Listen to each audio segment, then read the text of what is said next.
Hey everyone, welcome back to Corporate Decoder. Today, WRBerkley Corporation, WRB-PH, has filed an 8K and I'm seeing a key personnel change that tells a story about the company's future. Quick note, this is not financial advice, just my take on public filings for educational purposes.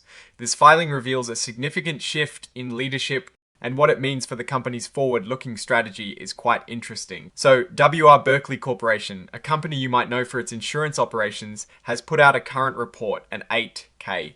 These reports are for announcing major events that shareholders should know about right away. The biggest news here is about a key executive. Lucille Scaglione, who has been an executive vice president at WRBerkley, is stepping down from her executive role. This change will be effective on the 30th of June 2026. Now, this isn't a complete exit from the company after her departure as an executive. Ms. Scaglione will stay on with WRBerkley Corporation, but in a different capacity, she will be working part-time as a senior advisor.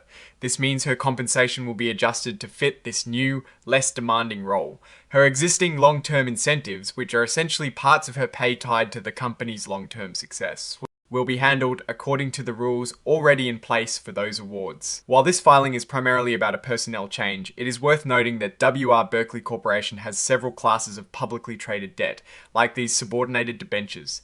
These are essentially loans the company has taken out that are further down the repayment list compared to other debts, the specific debentures mentioned. Like the 5.70% subordinated debentures due 2058 and others due in 2059, 2060 and 2061, highlight the company's reliance on different forms of financing. The fact that they have debt maturing so far into the future like 2058 and beyond shows a long-term financial strategy. The company itself, WRBerkley Corporation, is incorporated in Delaware and seems to be a well-established entity as indicated by its commission file number. It operates in the insurance sector, which can be quite sensitive to economic cycles and regulatory changes. This report is signed by Richard M. Bio, who holds the title of Executive Vice President and Chief Financial Officer. This tells us that the financial and executive leadership are aware of and signing off on this personnel announcement. So, what does this leadership shift tell us?